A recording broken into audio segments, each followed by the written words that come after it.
1968. Industrial societies throughout the world are in ferment following 2 decades of growth and prosperity. As in the early 19th century, unrest begins in urban centers of culture: Berkeley, New York, Tokyo, Rome, Milan, Berlin, Prague. The ferment originates among the marginal, among those considered to be wards and dependents of society. France, the mother country of revolution, seems immune. The regime of Charles de Gaulle is completing its 10th year in power. 10 years of economic expansion, of political stability, of dramatic decolonization, of increasing international prestige. The visible opposition in France is divided, institutionalized, and easily manageable. De Gaulle is at the pinnacle of his power. But, as in 1848, a new source of discontent appears outside the old social structure. De Gaulle wants more than stagnant stabilization. Anxious to modernize France, he sharply expands university facilities without altering its authoritarian structure. To relieve pressure on the Sorbonne, a new American-style campus is thrown up at Nanterre, just outside Paris, amidst some of the worst slums in France. Here are concentrated students in the human and social sciences, drawn primarily from the upper-middle-class areas of Western Paris. While the government televises long programs on student unrest in Berlin and New York to contrast external disorder with internal tranquility, the students are making other comparisons. Their middle-class backgrounds with the dreariness of their campus and the misery crowding up around it. The vociferous explosion of youth elsewhere with the rigorous paternalism of their own system. They compare their sense of maturity and numbers with their powerlessness in a Napoleonic university hierarchy, their study of man and society with the prospective futility of being unable to affect their social environment. A majority begin to desire a radical change in the university. A minority begin to agitate for a radical change in society. The two goals are finally fused by a common foe, the authoritarian Gaullist regime. By late April, a few student agitators at Nanterre are successfully combining the revolutionary example of international protest with mundane local sources of discontent to build a mass following. On May 2nd, the rector of Nanterre decides to end the disorder by closing the campus.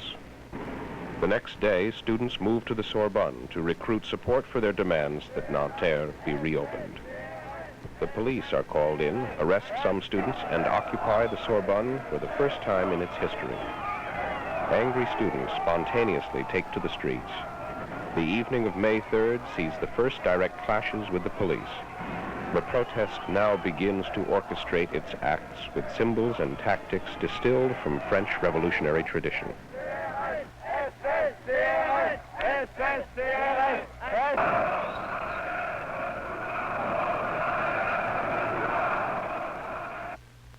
On May 9th, the militant left rallies in its traditional meeting hall, La Mutualité. Its keynote speaker is Alain Crevin, who will become an official presidential candidate in 1969 to gain free exposure for revolutionary propaganda on national television. Paris has again become the center for European revolt. Radical students from France are joined by representatives of Italy, Germany, Belgium, and Spain to solidify the movement and sustain its momentum.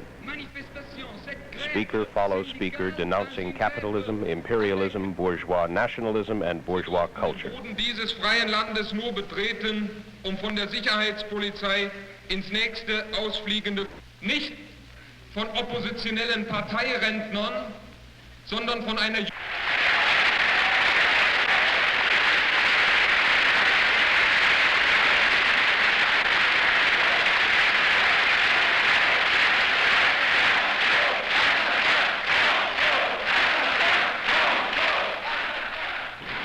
Anti-fascist slogans burst enthusiastically from those for whom even the Algerian nightmare is a faded childhood memory. La violence n'est nullement un privilège de celle-ci.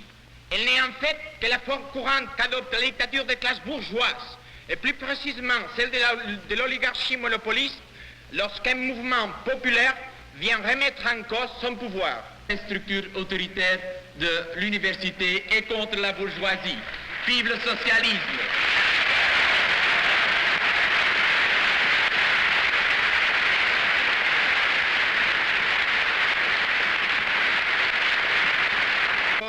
La presse pouvait présenter les événements d'Allemagne comme le fait d'un mouvement étudiant excentrique, isolé en Europe, et auquel les mouvements étudiants de France et d'Italie ne pouvaient apporter tout au plus qu'un mouvement de solidarité.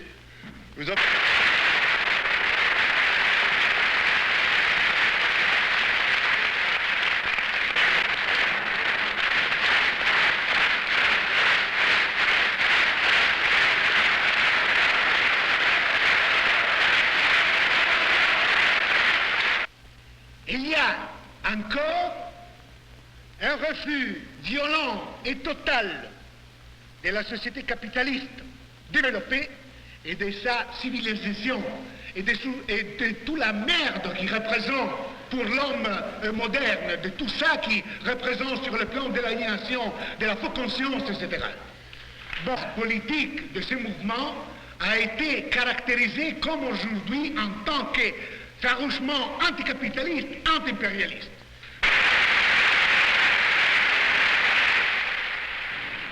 The final speaker is Dany Cohn-Bendit, the organizational genius of the revolt at Nanterre. Je ne discute pas ou avec des maoïstes, ou avec des trotskistes, ou avec un tel, ou avec des anarchistes. S'ils veulent faire partie... He sounds the tactical theme for the months to come. Trotskyists, Maoists, anarchists, situationists unite against the authorities for the sake of the movement.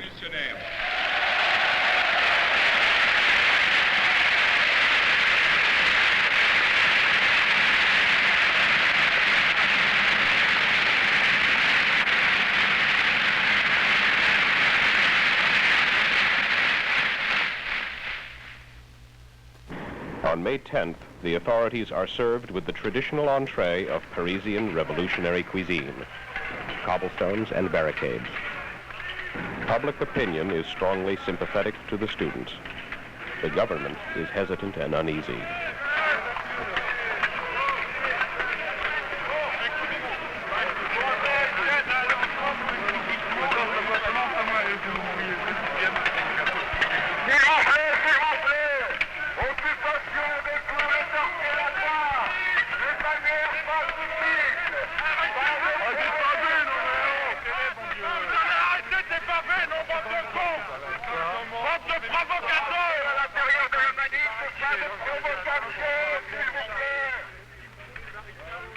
The police wait long hours before receiving orders to clear the streets. The lack of clear direction lowers morale and, along with grievances of their own, makes police reliability more questionable.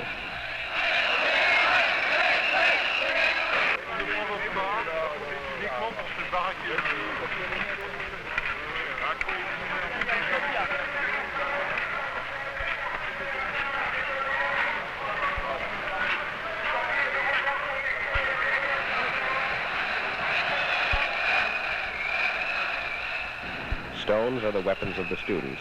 Gas grenades, clubs, and fire hoses, those of the police.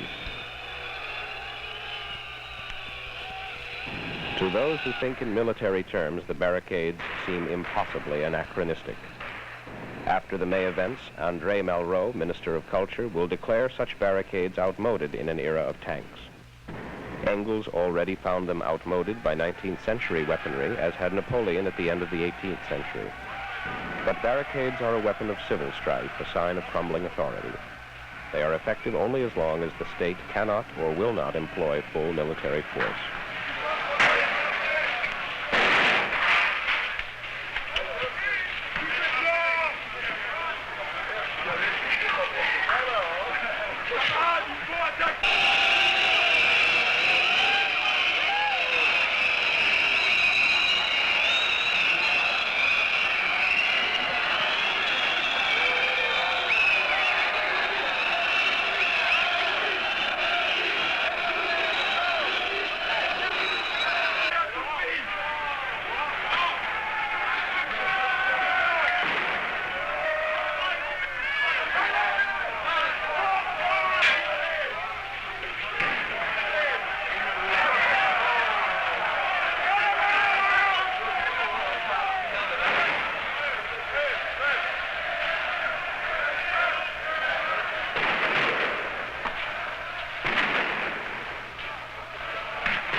On the scene radio coverage of the night's events unintentionally coordinates student action.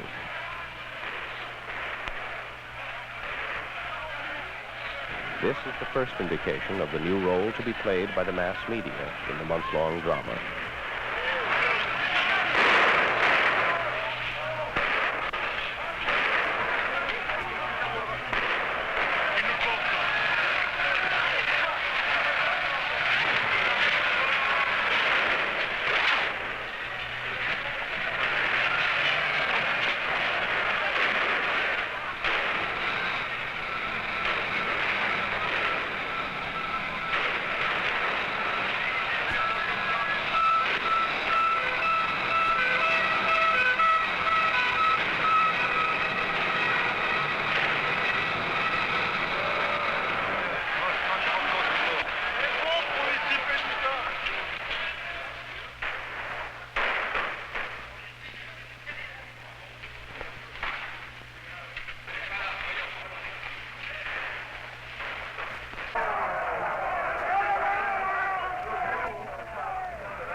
Neither side escalates its weaponry, but even without lethal instruments, the toll sends a shockwave through France.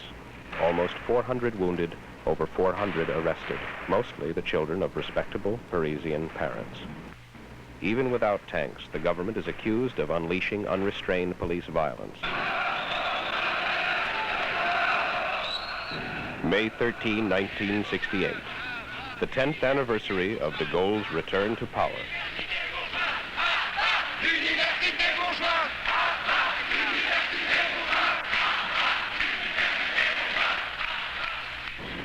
Hundreds of thousands of workers join the students in an act of public defiance. Not since the Popular Front of 1936 has France seen such street demonstrations. Nowhere in the world have workers responded so massively to student initiative.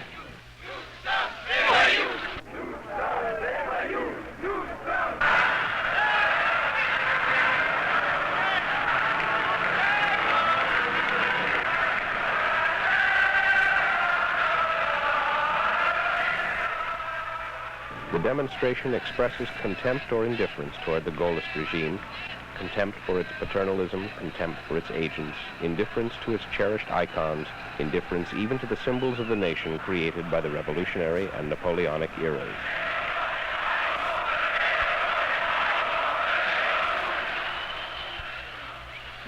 It is a confrontation with the whole authoritarian heritage, yet an oblique, almost playful confrontation. It does not antagonize the public and keeps the authorities off balance. The ritual of revolution played with gusto, without desperation, without despair. The cadenced chanting of slogans echoes in the streets. Down with the bourgeois university. University of the people. All power to the workers. De Gaulle resign. French police, Nazi SS. Stop fascism here. The government's epithets are turned into proud claims. They chant, "We are hoodlums," as they will later identify with the expelled Cohn-Bendit, "We are all German Jews." Like many of the words, many of the symbols of past revolutions appear. The red flag of socialism, the black flag of anarchism, the clenched fist raised high, the hymn of the proletariat, the International. But the new context, the new actors, subtly alter their meaning. The old disinherited join the new, and for a brief moment, the 19th and 20th centuries seem to overlap.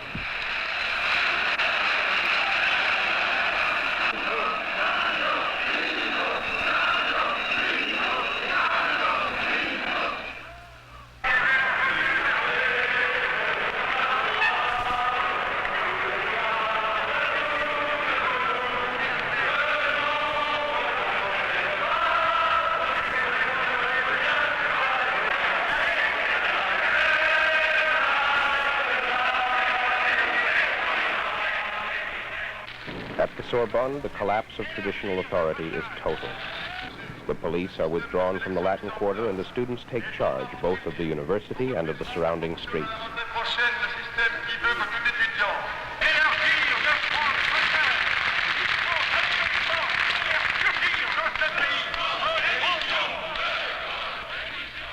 Regular academic functions cease.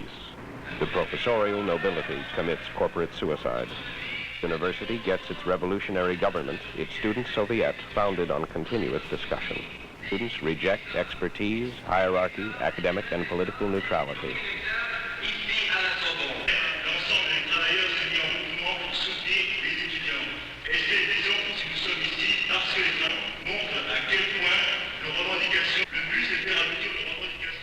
The lecture halls and courtyards are filled with endless discussion.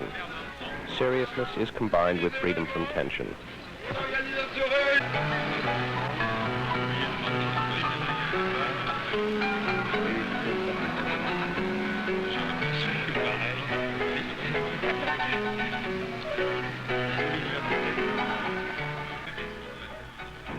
People want to talk, to listen, to express themselves, to exchange views.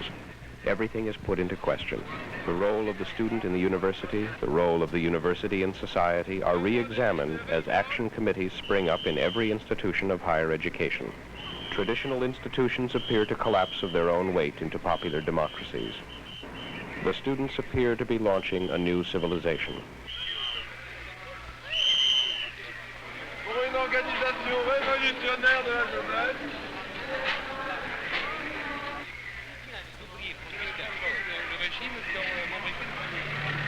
demandez la parole de Dieu contre le marxisme.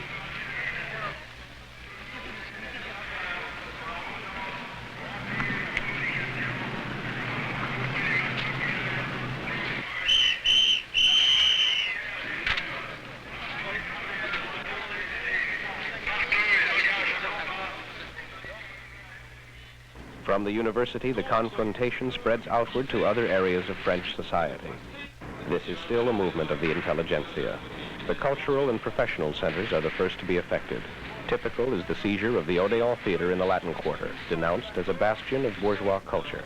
Pour l'investissement de l'Odéon, je vous demande de lever le bras, mais dans le silence, s'il vous plaît, dans le silence. The sequence of student action is repeated. The ritual war council of consensus and reinforcement, the march to the Latin Quarter before the cameras, the occupation of the buildings, the happy, self-contented confusion of the mass meeting.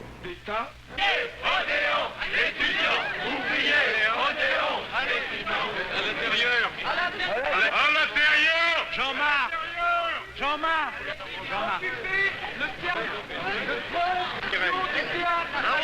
police et bourgeois surtout.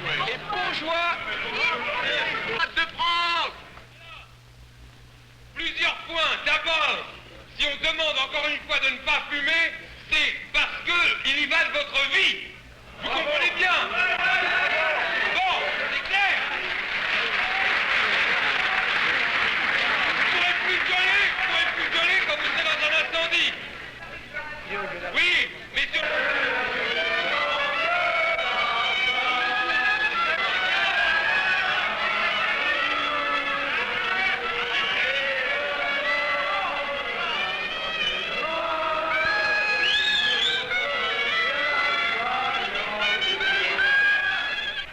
No one knows quite what to do, but everyone has a suggestion.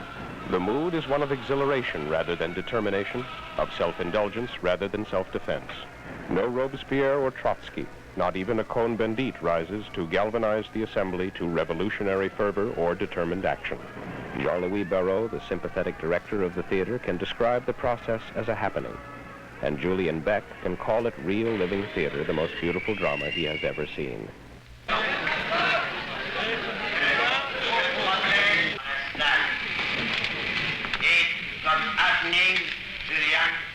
Discussion centers around the ideals of participation and self-expression. An increased share in decision-making and guarantees for expression become both the means and ends of the revolution.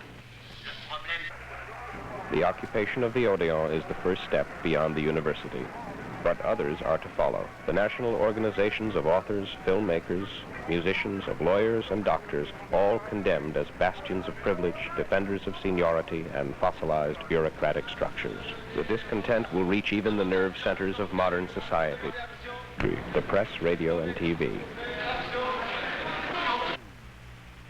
By mid-May, it is clear that the Gaullist regime can be successfully defied. The workers joined the students in the streets on May 13. Now, to the dismay of union leadership, wildcat occupations of factories, businesses, even government offices spread throughout France. A modern industrial state grinds unbelievably to a halt. Not a token one-day strike as in the past, but an open-ended paralysis. Again, the political demands of a minority of workers, usually younger ones, and the more broadly held economic demands of unions provide the stated goals for the strike. Demands for worker control and the 40-hour week, for participation and higher wages appear side by side.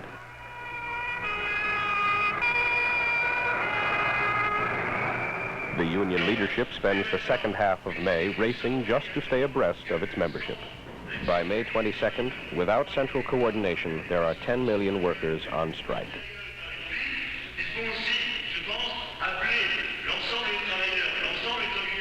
De Gaulle's acute sense of political timing seems to abandon him. His call on May 24th for a plebiscite, as in 1958 and 1961, for a choice between himself and chaos, is greeted with derision and dismay. The initiative passes to the parliamentary and labor leadership. Dans une bataille où ils ne sont pas sûrs de vaincre. Par contre, ce qui est nécessaire, c'est quelle que soit l'évolution de la lutte, nous devons reprendre seulement le combat à partir du moment où tous nous aurons obtenu les cahiers revendicatifs, et c'est sur un mot d'ordre général, central, dans le désordre, mais au contraire l'exigence que le comité central de grève nationale donne un mot d'ordre de reprise ensemble, comme le mouvement s'est déroulé ensemble.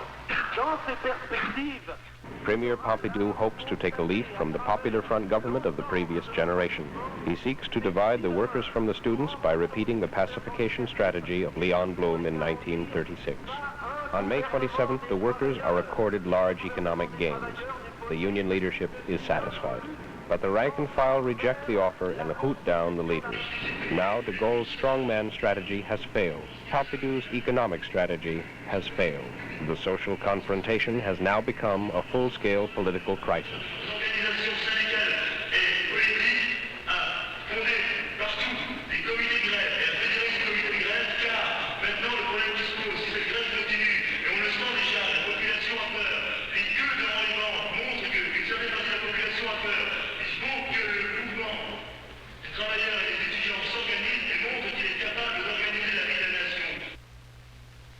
Dans les transports. Eh bien, la paralysie est presque totale. Dépôt par dépôt, le mouvement de grève s'est étendu à l'ensemble du territoire pour la SNCF. The syndicalist myth of the general strike suddenly becomes a reality. The transportation system ceases to function. Roads and streets become choked with cars out of gas. The sidewalks become choked with garbage. Fears of money and food shortages begin to haunt the urban housewife. The government media, hitherto underplaying the crisis, is forced to reveal its full severity. Et sont occupés, celui de Charlesbourg-la-Garenne qui dessert 13 lignes et celui d'Ivry et de Limoges sont occupés. À Limoges, également occupé l'usine du Teil. Dans le nord sont occupés la fonderie Stein à Roubaix. Les ressorts du nord alloués, la grande paroisse à Vasier et Ternit à Provy. Grève sans occupation à la franco-belge de Rennes et aux ateliers du nord à Blanc-Misseron. Débrayage également ce matin à Valourec-en-Zin. À Chauny, le personnel de l'usine Thomson occupe l'usine. Il a enfermé le directeur. If the symbols are echoes from former revolutions, the style of expression is new, and the content of the expression is imaginative. Every wall becomes a writing surface, covered with slogans, questions, statements, humor. Posters created by the art students bedeck the streets of Paris. It is the one industry that will flourish during the next few weeks.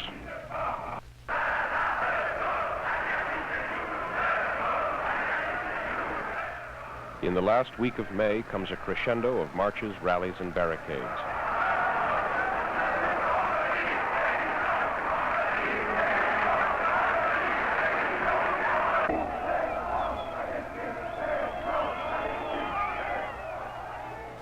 On May 22nd, hundreds of thousands again take to the streets. Half holiday, half revolution, the dissatisfied citizens refuse to recognize the legitimacy of representative authority. The demonstrators reject traditional political processes as a farce, chanting, "Voting is whoring, election is prostitution." The Chamber of Deputies is dubbed the Chamber of Sellouts.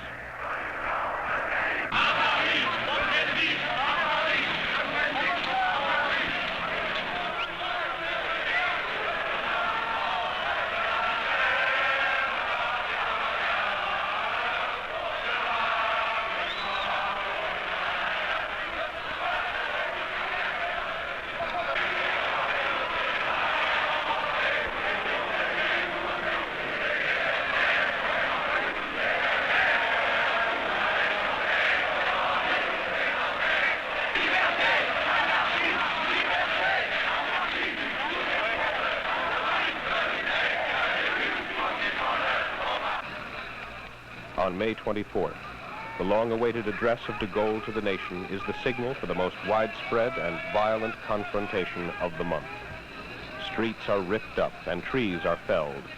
As in February 1848, the barricades are built slowly, conscientiously, and professionally.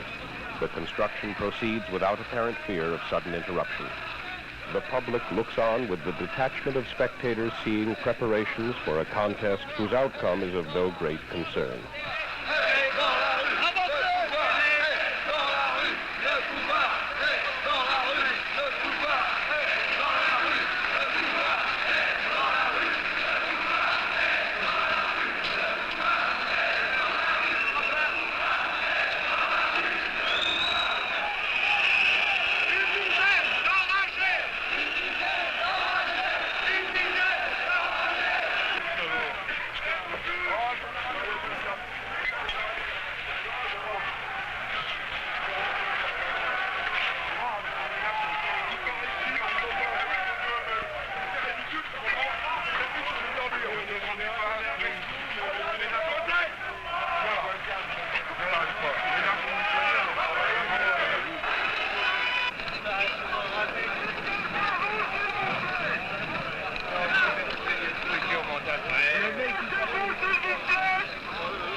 student groups roam further afield and more destructively, stretching and scattering the forces of order.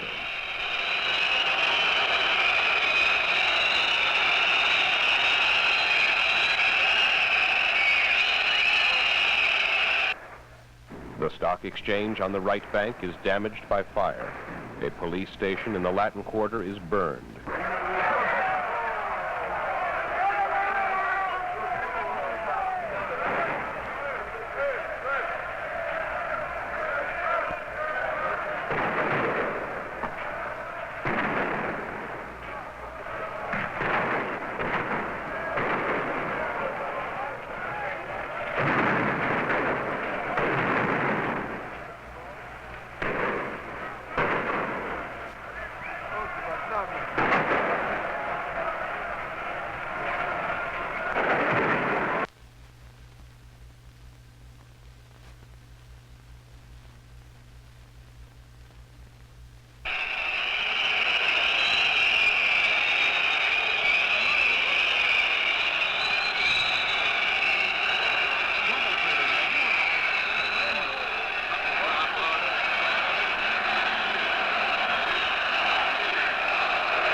On May 27th, defying a governmental ban on all demonstrations and bypassing communist leadership, over 35,000 workers and students gather at the Charléty Stadium outside Paris. For the first time, the participants seem convinced that revolution is actually possible. Openly insurrectional slogans are shouted as France wonders if the government will simply disintegrate through its inability to restore normal living and working conditions.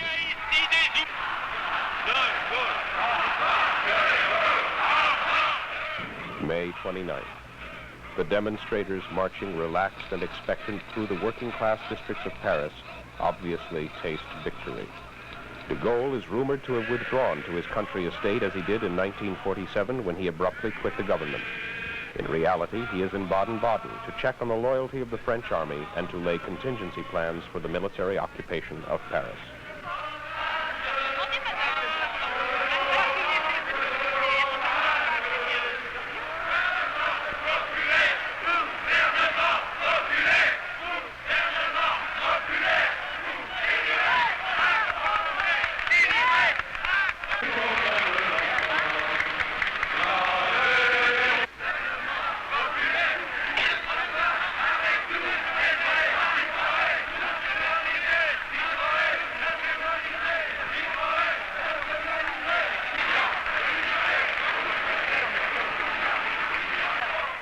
But Paris in 1968 is to be spared a repetition of the June days of 1848.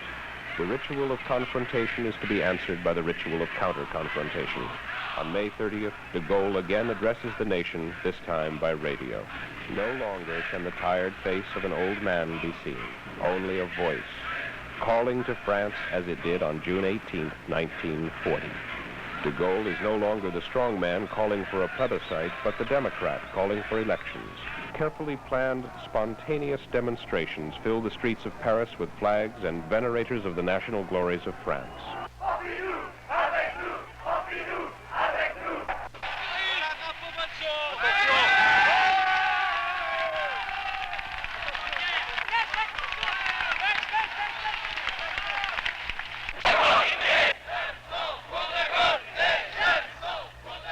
In the battle of symbols, de Gaulle is holding trump.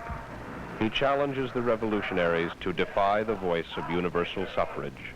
Overnight, the situation changes. On June 1st, a final anti-Gaullist rally is held at Montparnasse on the left bank. But the demonstration now only represents the ghost of a revolutionary threat.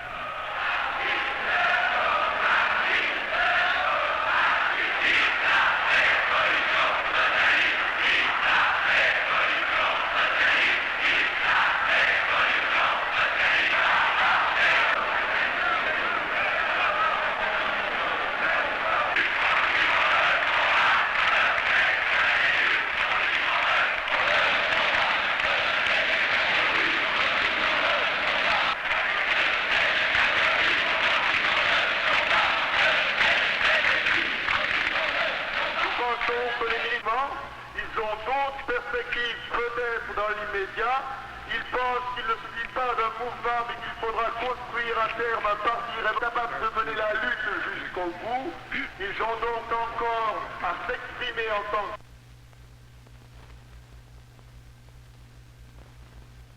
The traditional parties, frightened by the new left, accept the traditional electoral game. The union leadership reasserts its control. The government begins cleaning up the streets and the destruction to remove physical memories of the month-long confrontation. Point by point, the police reoccupy the sites seized by the students and workers.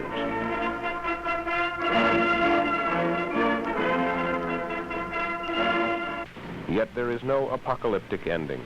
The tide of defiance ebbed as it had arisen in successive waves. There were no mass arrests, no sudden dispersion of desperate men. The movement was to disappear with the erosion of defiance as it had appeared with the erosion of authority. The universities continue to experience turmoil but find no echo beyond their walls. The French return to work and begin preparing for their summer vacations.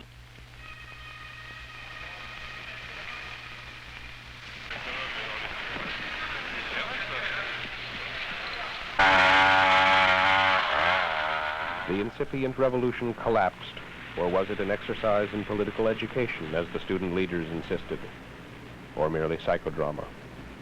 In retrospect, the parameters of the confrontation are clear, but its effects are less obvious.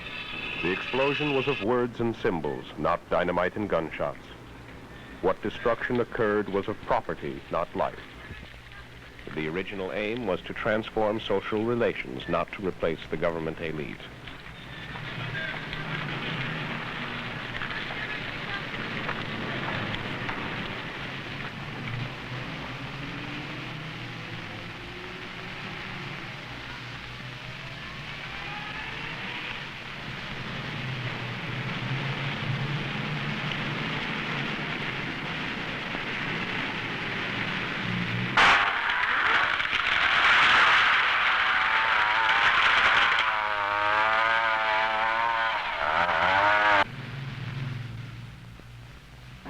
Actions and symbols call to mind the French revolutionary tradition, but the role of the communications media, the age and origins of the main actors, the university as the vanguard, the importance of words and self-expression, the emphasis on open-ended process rather than fixed models, mark it distinctly as an event of 1968.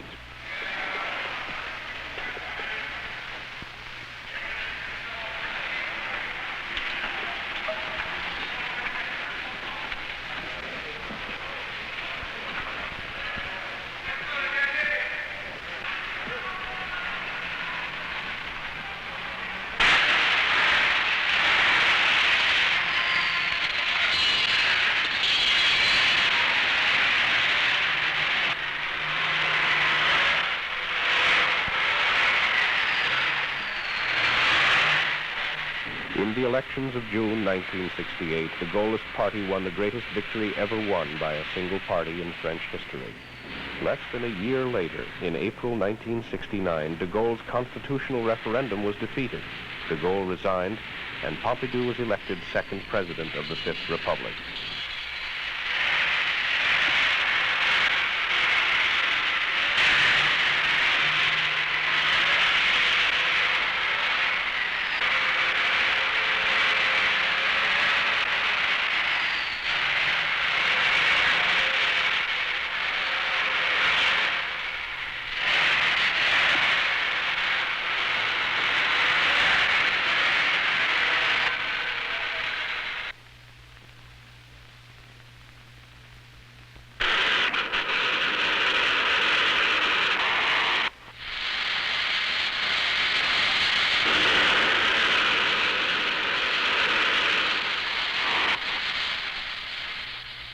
Another cycle of confrontation ended by strengthening the conservative reflex, while it subtly changed some patterns, some attitudes and institutions through the shock treatment of crisis.